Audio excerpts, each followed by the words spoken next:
You tilt your head and gaze at Alfred. That's when you see him pull something out of his pocket. What did I say? I'm too smart. Oh my gosh! But feel Alfred's hand pull back as you hold it. You are yanked back from it and turn around to see a horrid sight. Oh my gosh! Can we please just die? Your piercing gaze sends a chill up your spine. Girl, your smile isn't very comforting.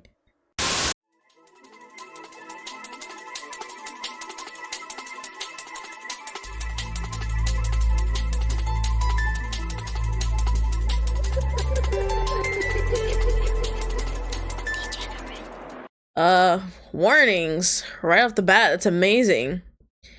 Let's read them.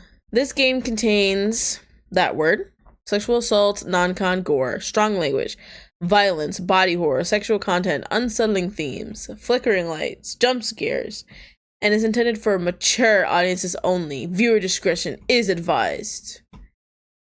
Sterile Desires is a demo for an upcoming survival horror / erotic yandere simulator, and is created only for those who are 18 plus or older. Minors are prohibited from playing this game.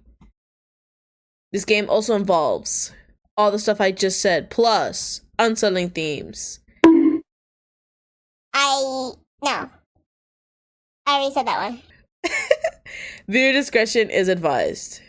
I have been warned and agree to play. That's amazing. Play tutorial. A few moments later. Hello, my loves. I'm Degenerate, and welcome to Sterile Desires. Gallery. Nothing. Continue? Nothing, because I just started. Let's do this. New game. What's my name? Stop it, game. You know my name. Please. Please select your pronouns. Got you. Thank you. You have a wonderful name. Oh my gosh. Thank you. The voice continued to talk to you, but everything they said was a blur. Wait, that wasn't the game talking to me? You tried to focus, but your mind had strayed. Huh? You look down on your lap to see your plate empty.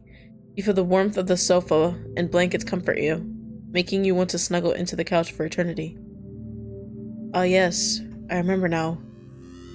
You wrap the fuzzy blanket around you more, to where it looks as if you are in a cocoon. Whoa. Who are you? Getting comfy this early? I guess. You hear Alfred, your boyfriend. Oh my gosh, safe from in the kitchen. I have a boyfriend already. Established. I've decided to fuse my butt to the couch forever. Only the sound of snacks and food can make me stand, but even then. You think about it for a moment, but nah, I still wouldn't get up. I like that sound. You sure about that? Am I sure about that, John Cena? Alfred says sarcastically. I do not give in that easily. Evening couch naps and pure laziness call my name. As you say that, the smell of food from the oven comes from the kitchen, making your mouth water. Food. Not even truffles? Huh. As you sit there, you tilt your head over the sofa to see your boyfriend in the kitchen. And it's not your boyfriend. No, this is just our boyfriend. Cooking with that cheesy apron he always wore. I offer more blankets and can't promise warm cuddles along with the table, or with the trade, but cuddles nonetheless. Alfred winks towards you, holding up the freshly baked truffles. Your trade is very tempting. I accept your bountiful trade. Alfred smiles and chuckles towards your words. I'm somewhat a good bargainer. You laugh at his words. Alfred always knows how to make you smile. It's nice, since the job you work doesn't bring any happy faces. Dang, what do I do? Whenever you were having a rough day, he always knows how to brighten your mood. Just like the home date and cooked meal he surprised you with after work today. The murders in this city have gone out of proportion these recent years, and it was hard for you to keep up. It takes a toll on you mentally and physically. You are exhausted. Recurring nightmares of these cases haunt you. Coming home to him is always a huge reliever from work. As time went on, you thought about quitting your gloomy job. You want to be happy, and maybe it's time to throw in the towel on the case. Oh, are we a detective of some sort? Cool. You can't keep holding on to the past. Honey! You hear Alfred from the distance. He then walks up with baked goods on a beautiful silver tray for you alongside a bouquet. This is so amazing so far. Dark chocolate truffles coming right up. Alfred places the tray on the coffee table in front of the couch. That's when you decided to unwrap yourself quickly, to not let heat escape, for him to hop in the blanket, ball you tightly, wrapped yourself in. Oh, the blanket ball. Alfred cuddles you after you unwrap the blanket, and you trap him in the blanket cocoon with you. Don't expect there to be leftovers. Nom nom. Alfred chuckles at your response. I can always just make more. Oh yeah. I love that you can cook. You extend your hand out of the blanket quickly to grab a truffle and pop it in your mouth. Alfred always knew how to bake food just right. I actually don't even know what the fuck a truffle is, so I'm just gonna assume it's just delicious. So I'm lucky that I got my personal chef. You say, leaning on his shoulder, giggling. I can always teach you, although... Uh-oh. He laughs and looks back to the kitchen. Remember when I almost caught the whole apartment complex on fire? Yeah. Probably not anytime soon, at least. Maybe I'll stick to the microwave. I'm actually a great cook, so I don't know what this person's talking about. I can cook. I cook. Both of you laugh together and finish the truffles on the tray. He's always the hopeless romantic type, going overboard for dates, with gifts, flowers, and such. You did enjoy the meal, as he is a good cook after all. It was delish, you say jokingly, as you nudge his arm. I made it with love. Ooh. Oh shit, I forgot to save. I haven't made a choice yet, so let's just do it here. He cooed jokingly, snorting at his reply. Both of you end up laughing about it. Such a sweetheart. Sweet like candy. Chuckling, you then look towards him. Thank you though, Alfred. I appreciate it. I'm glad. I know you had a rough day today. I have a rough day every day, apparently. He smiles warmly towards you. Hopefully it's not too overboard. It is. You look around to see the romantic candles lit, lights dim, rose petals all over the place, and a huge bouquet for you. And this is just for a regular day? Very. Before Alfred can say anything, you hold Alfred's hand and he holds you in his arms, chuckling. It's perfect. I couldn't ask for anything better. This is... What the heck? This is too good. I'm scared now. I mean, considering the warnings. He smiles at your response, and then gets up from the blanket bundle. You question Alfred. There's one more thing I wanted to show you, actually. Oh shit, is this where it turns? Alfred then extends his hand out to you. Even though you are toasty in the blankets, you decide to emerge from your blanket cocoon. You smile and chuckle, curious what else he had planned for you tonight. You then take his hand and sit up with his help. Alfred holds your hand and walks you to the balcony. The balcony? Ooh. Oh, I can click stuff? Oh, no, wait. No, I can't. But that's dumb. The view is beautiful. The sun setting over the city is always your favorite view. Beautiful, isn't it?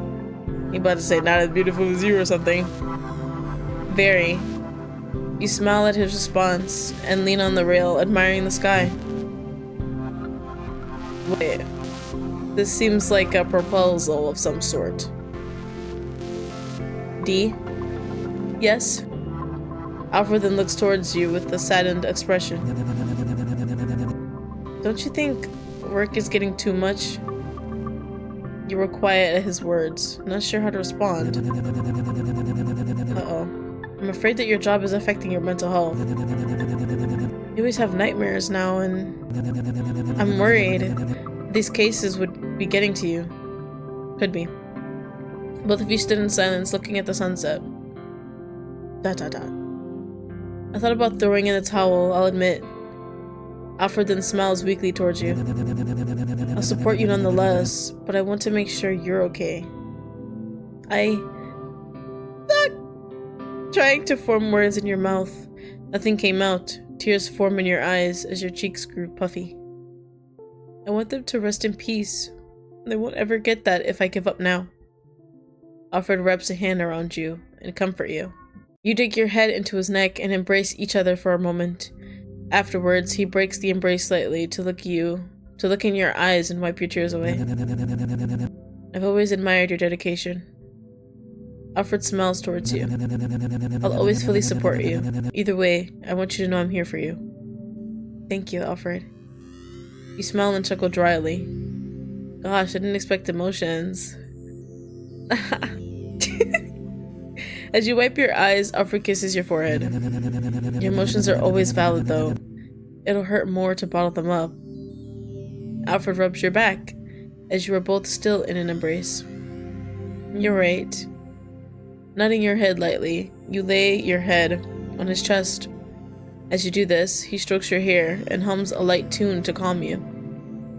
You always know what to do. Smiling at your words, he nods and gives you a glance of reassurance. Because I love you and cherish you. His words always knew how to warm your heart, making you chuckle lightly and smile to him. I love you too. Looking back to Alfred, you see his cheeks flushed. It would be amazing if we could see this view together every day. I'd love that. You smile, looking over to Alfred. This is so, like, what? I don't know, I'm confused. Alfred averts his eyes from you, his cheeks still flushed. Do you mean it? Of course. Of course I do, silly. You say as you try to lighten the mood again. Nudging his shoulder, you chuckle and scoot next to him on the railing. We've only been together, I don't know, 6 years? 6, yeah! You say jokingly and laugh. He joins along with you. You're right, you're right. I am always right. I'll always remember the day we met, even though I was very much a huge dork. I've always liked that about you, though. I thought it was cute. Nudging his shoulder lightly, you both chuckle. I always think what it'd be like if we never met. It'd be very boring without you. I'd throw hands if someone tried to change our fates like that. Yeah. Alfred laughs and leans on the railing. Throw hands? You bet. But I'm glad that I met you. Although, we've really gotten old. Excuse you. I am not old. How so? Used to be full of energy back then, and definitely never saw myself working this job back then. Yeah, I'll be honest, I never thought we'd be in the jobs we are now. What's your job? Back then were different times. Way different times. Times change. I never thought I'd have such a laid-back job. What is your job, sir? Dude, I always thought you'd be a rock star, or stay as a bartender for that sketchy bar that reeked of alcohol and cigars. You both laughed together as you reminisced over memories. Man, I've become an old man, haven't I? How about you come prove yourself? Prove that you aren't as old as you claim to be. Let's see what those hips can do. Yeah. Yes, but we both changed. Not that I mind it, though. You smile at him and tilt your head as you lean on the railing. Alfred laughs as he turns to you with a relaxed but meaningful expression. He then extends his hand out to you on the railing. Afterwards, you gently place your hand in the palm of his. And the cops come and arrest me because we're holding hands. Thank you. He then places his other hand over your hand. Okay. And his palm gently. I couldn't see anyone else in my life. You're my best friend and my love.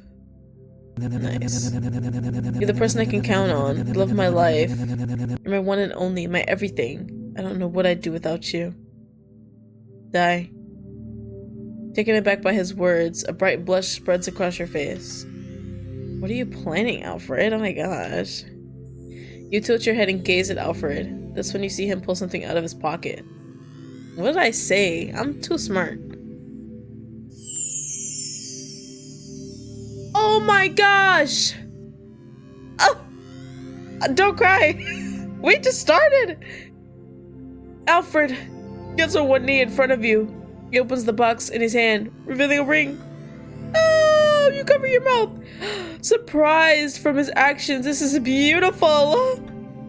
Oh, Alfred. You smile towards him and tear up. Oh, this is so... What? Will you marry me? Stop.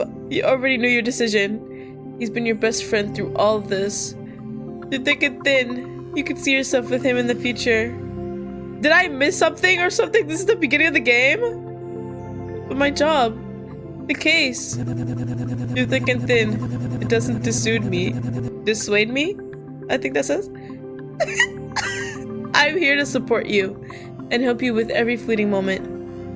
Your eyes water more as you hear his words, but you know your decision. I'm so scared that someone's gonna like snipe him or something and then... Yes, yes, of course. Lunging to hug him, you wrap your arms around him and he does the same. Alfred tears up with you and embraces you. You made me the happiest man alive. Wow.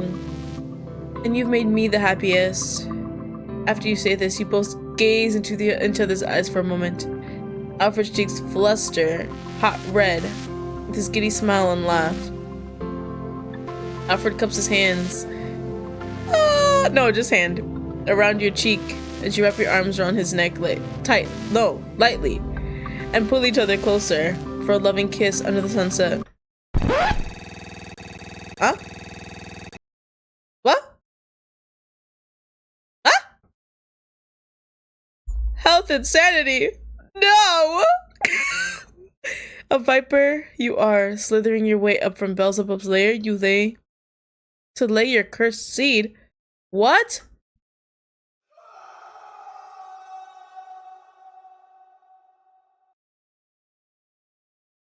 What just happened?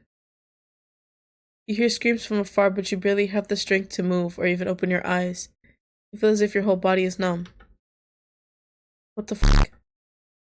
Your frightened sense kick in, but with your weak state, you can't do anything about it but watch.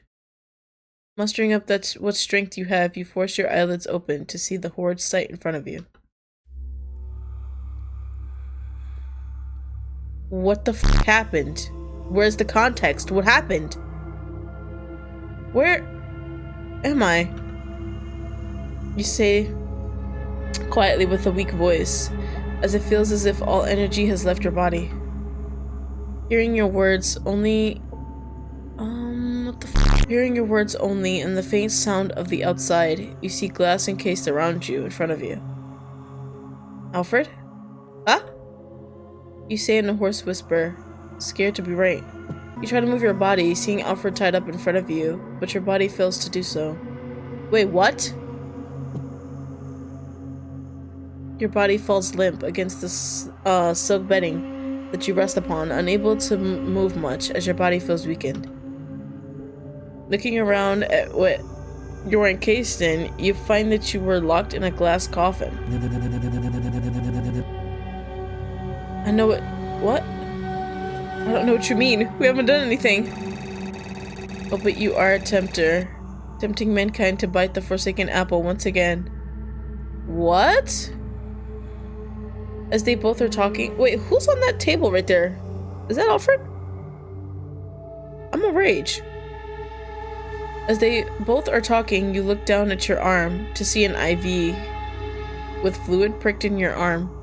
The fluid in it flowing into your body. Seeing this, you keep trying to put strength in your other arm to flick the IV out of your arm.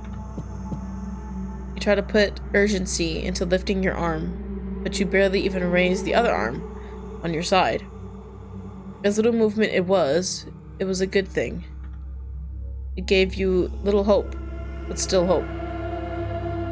You take in any little goal at this point. You look down at your attire and find that the suit was something else.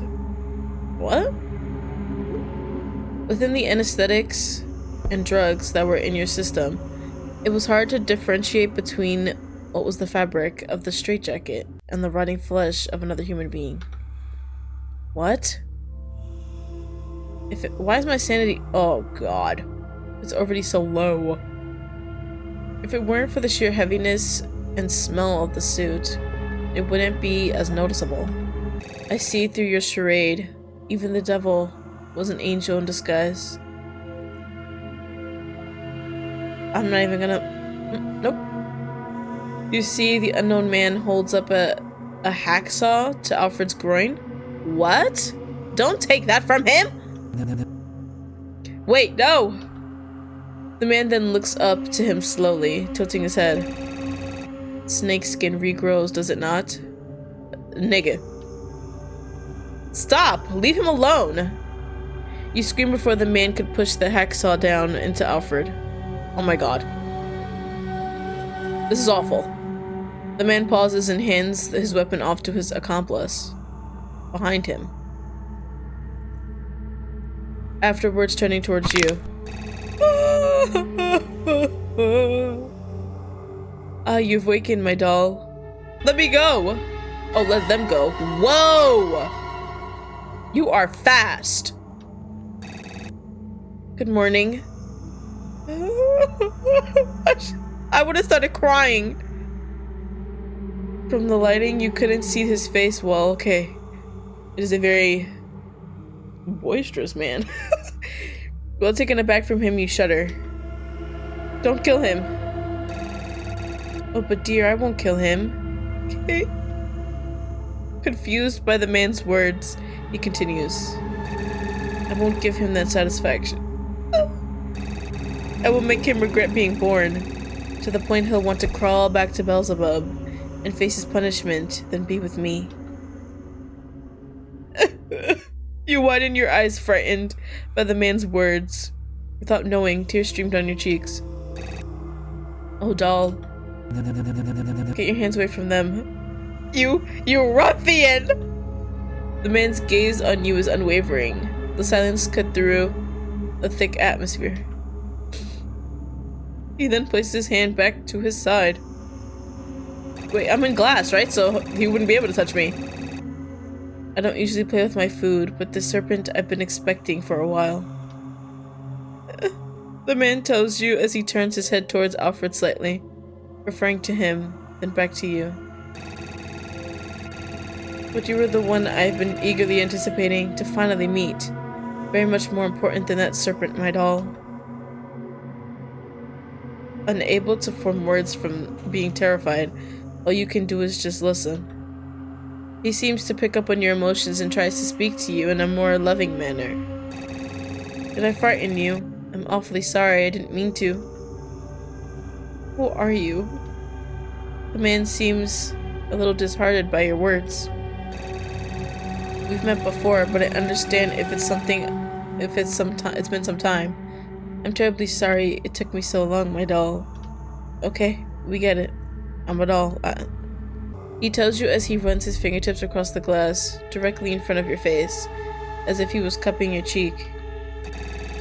But I am here now, and I won't give up on you. I know you must be eager, like I am, to consummate our love. What, nigga, what? But wait just a little longer. Enjoy the show in the meantime while I deal with this viper. No. I want my refund. Oh! The pause is... Now let's proceed. No! Finally putting enough strength in your other arm. You knock out the IV. Even without knocking out the IV, the drug still remains in your system, making you still feel limp. The man gestures his hand towards his accomplice for his weapon, and is given it a moment later. Can I please go back to what was happening before? I would rather be there. That's all. Afterwards, he hovers the hacksaw over Alfred's groin. Please stop being there. Watch, don't watch?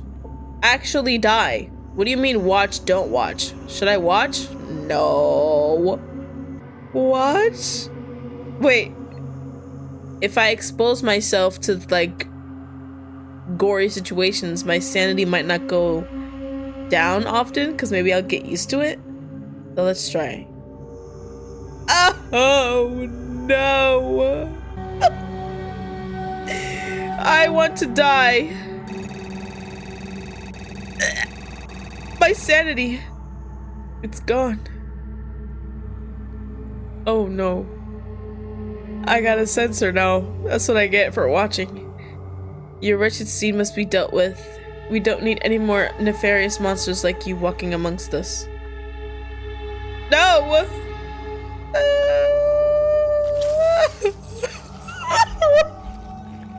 You scream over and over again with tears streaming down your cheeks. This is awful. You open your eyes after hearing the screaming stop. Seeing the man in the distance. You watch him sew up the area that he removed Alfred's genitals from.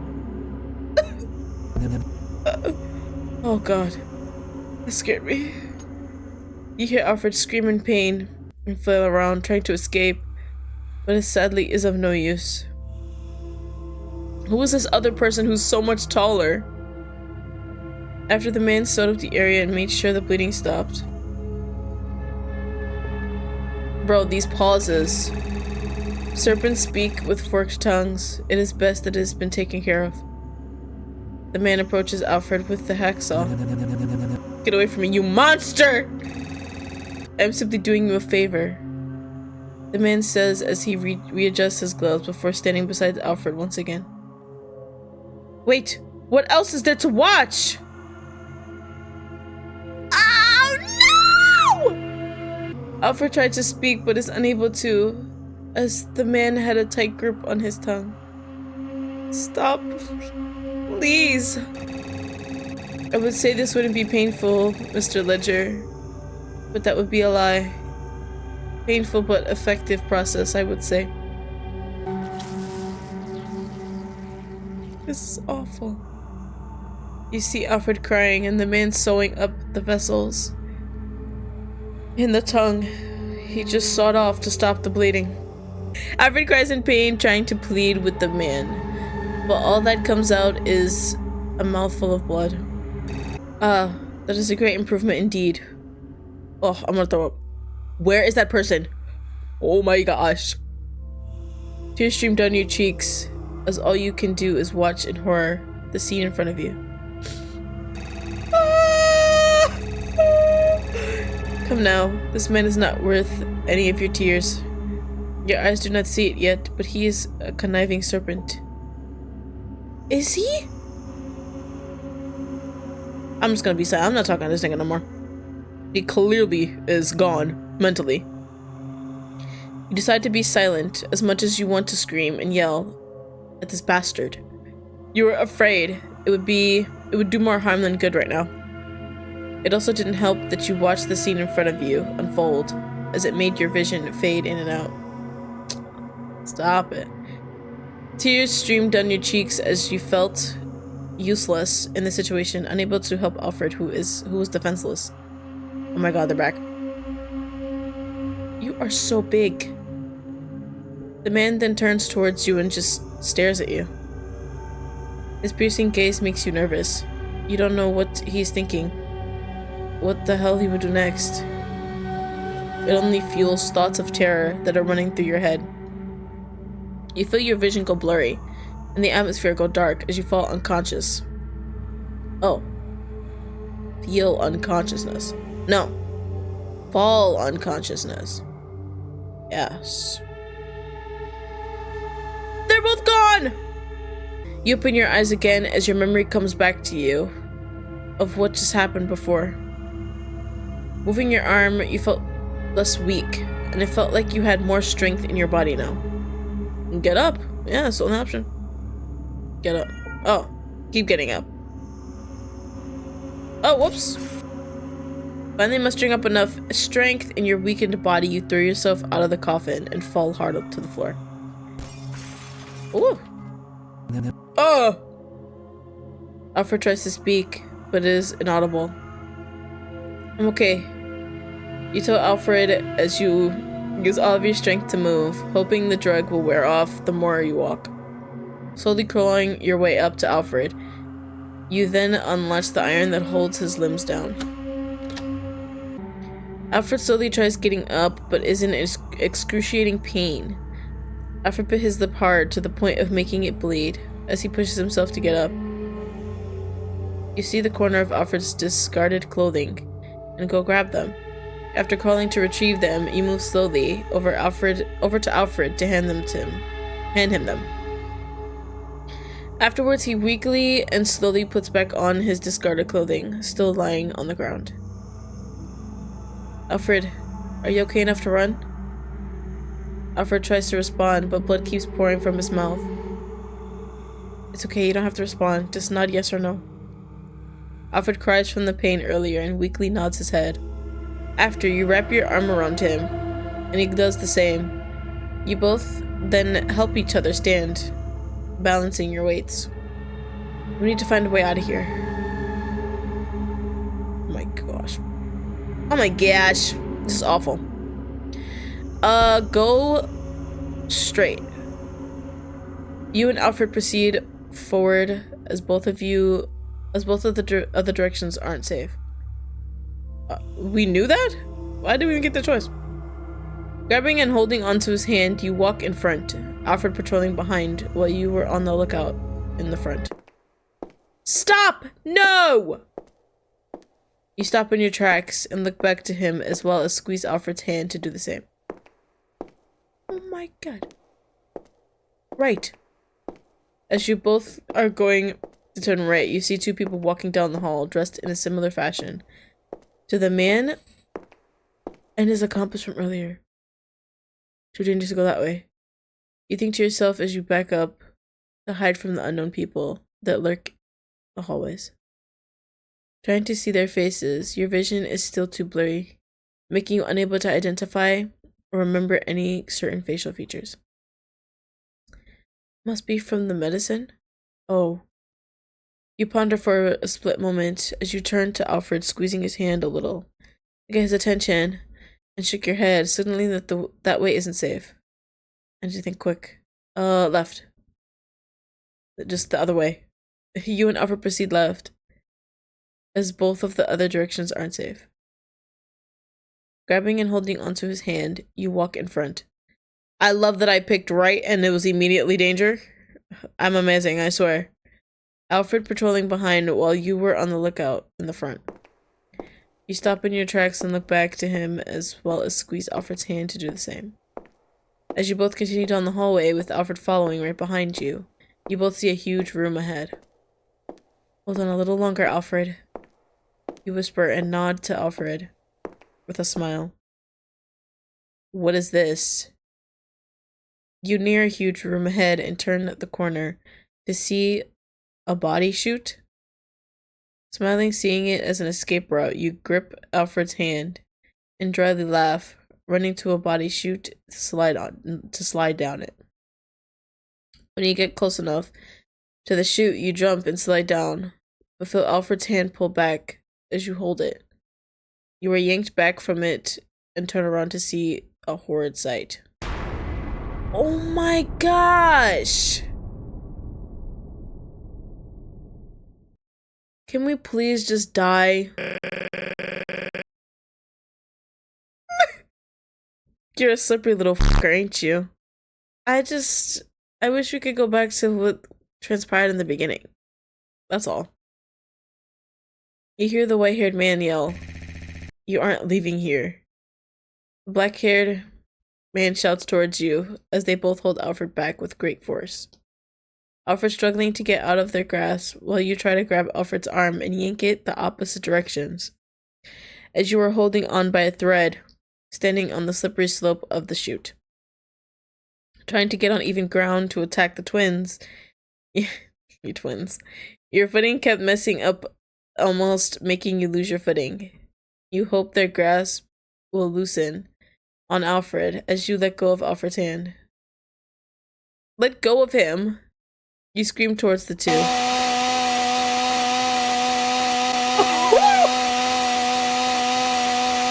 You scream as you see the sight in front of you. Alfred cries and screams inaudible sounds. Before you knew it, Alfred's arm is almost completely sawed off. The tendons and muscles are the only thing left holding it together. Or from the weight of you trying to pull Alfred away from them, you accidentally help rip the tendon and muscles in his arm.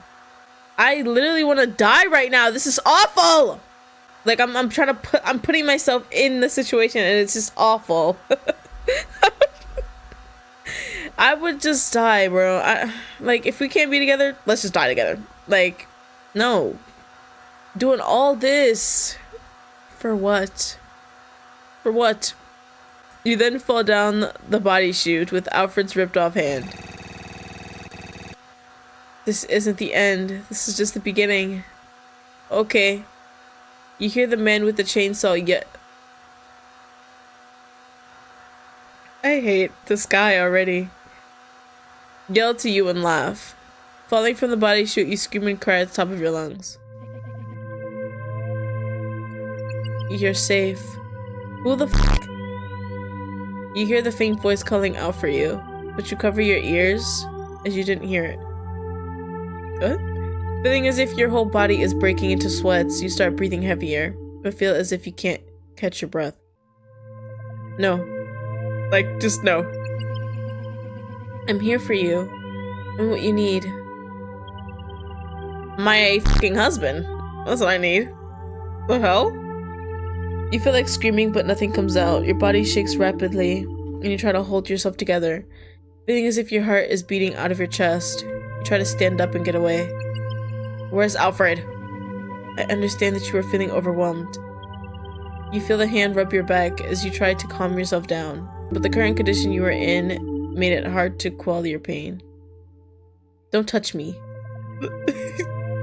You cry, backing away from the fall, or from them and falling on the floor, unable to calm yourself down. Am I going to die? Are you going to kill me next?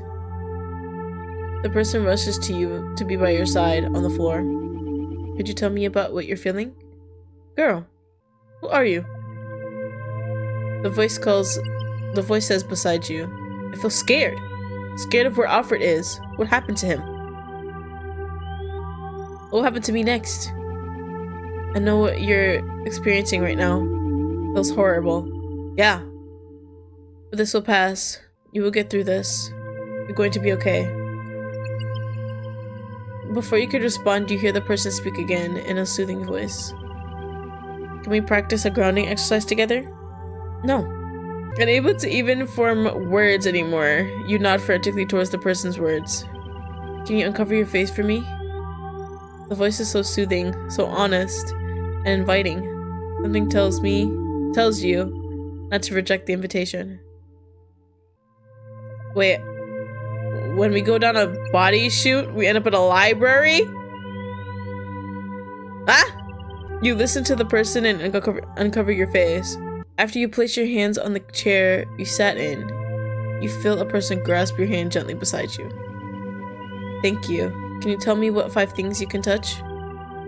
The sofa, my face, my clothing, the armchair, and my hair. Well done. You're doing great. The person beside you encourages you. What are 4 things you can hear? You listen closely to what is within your hearing distance. The air conditioning, you, cars outside, and the unit above. Great job. What are 3 things you can see in this room? Bookshelves, pillows.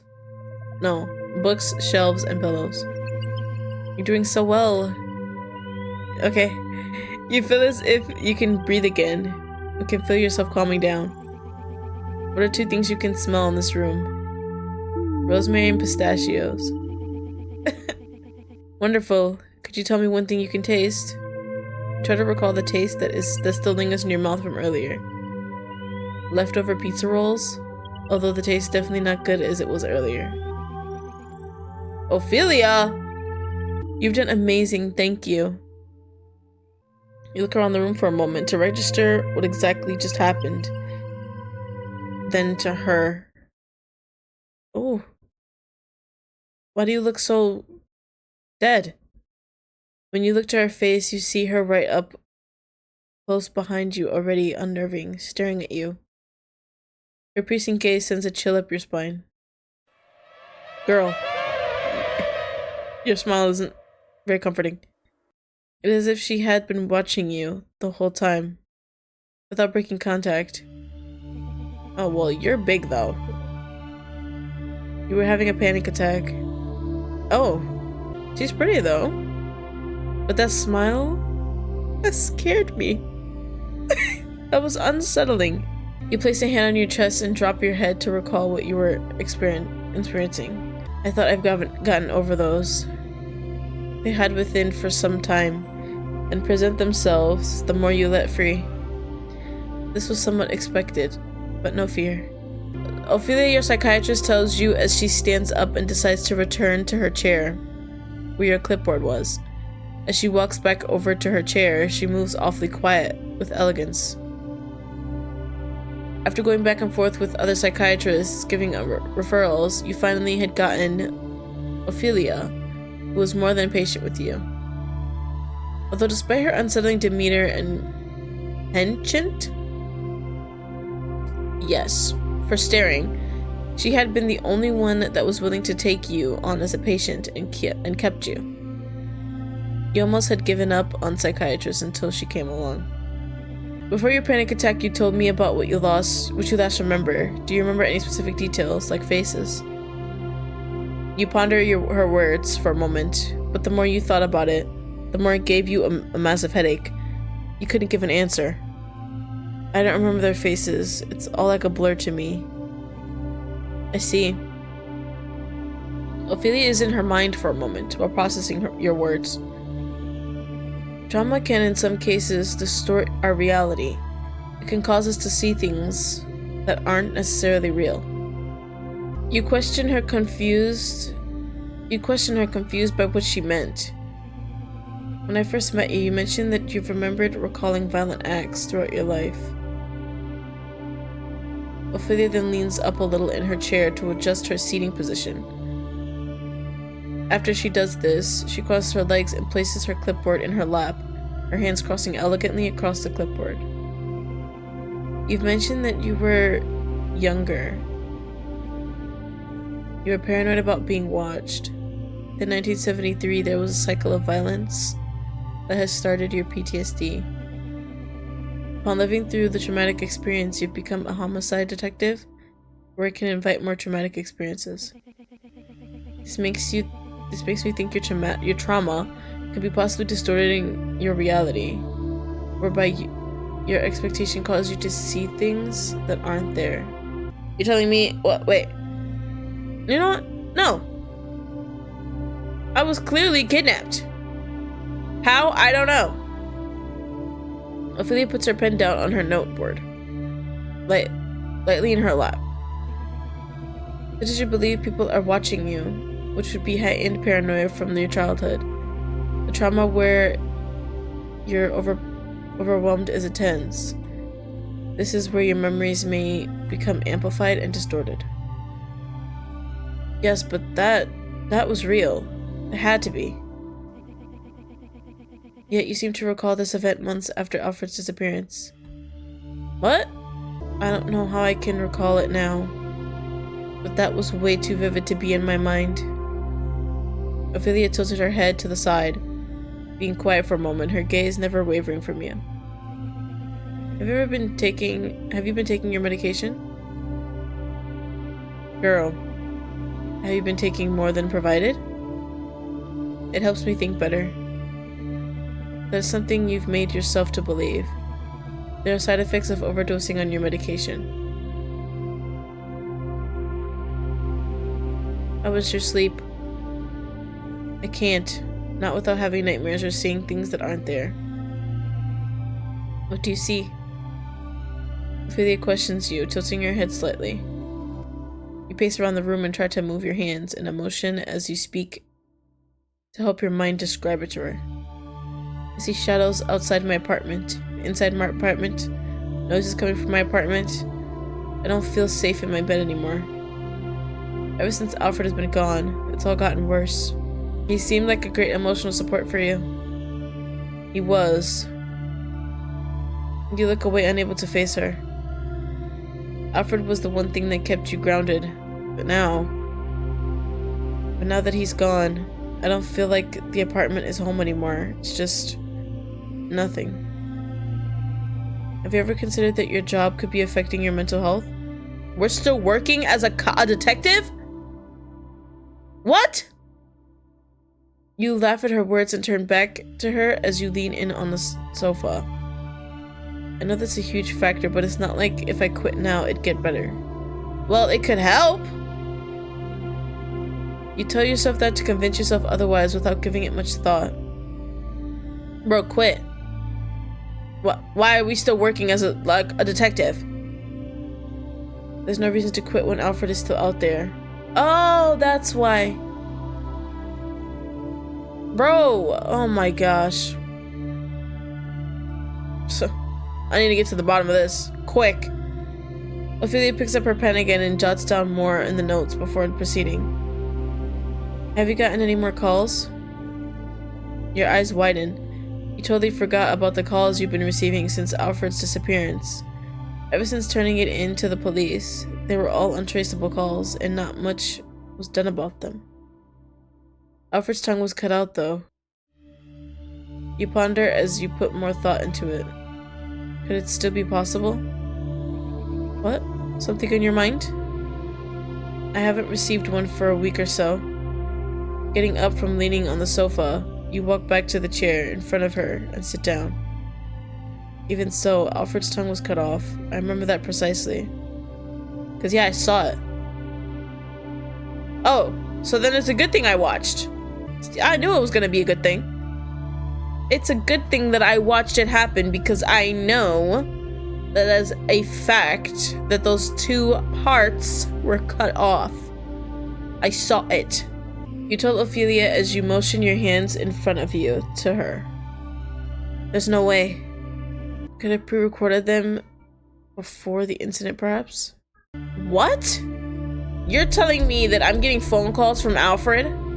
That could have been possible. I was asleep for some time.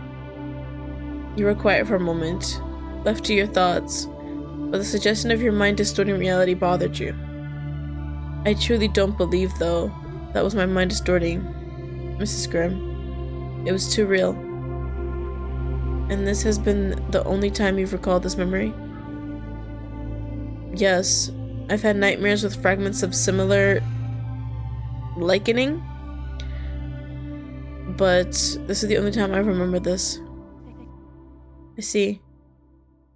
Ophelia then sits up from her chair and moves awfully quiet to the cabinet and grabs something out of it.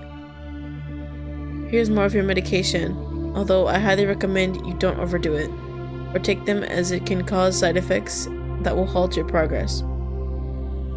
Ophelia grabs your prescription medication from the cabinet in the corner of the room.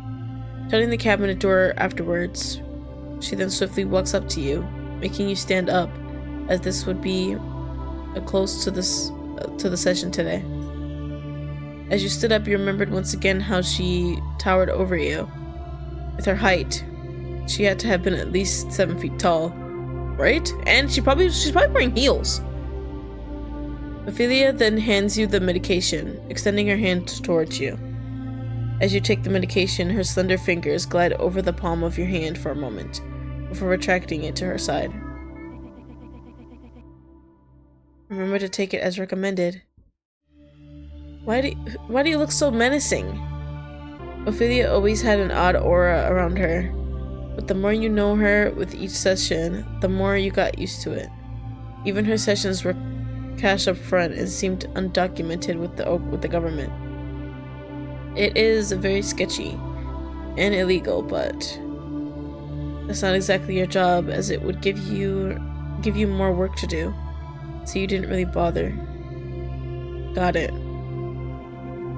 Until our next session, if you ever have episodes, I want you to practice grounding techniques. I also would like you to take time from your busy life to have moments of rest and practice on what we discussed on mindfulness. I can do that. Thanks for taking me as a last-minute patient this late at night. Hopefully it didn't deviate from your schedule. Ophelia! With that face! Ophelia gives me an unnerving smile to you for your response. No worries, you are always welcome here. Okay. Ophelia says with bated breath as she looks down at you. You nod to her and take your leave, but before you leave the office, you hear Ophelia turn to speak to you once again. Fias attention and retracts toy? Huh?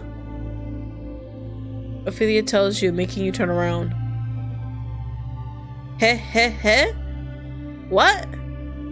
Ophelia chuckles lightly and folds her hands in front of her, her eyes lower to you as she smiles an eerie smile. Given all the recent murder cases you've been investigating in the city, it was very dangerous nowadays in the city, so you believe she's looking out for you, for your well-being. And as unnerving as she was, with how long you've known her, being your psychiatrist, you've grown to know she is just eccentric. Okay? You too, be safe out there. There's no need to worry, dear. None at all. I'm still scared.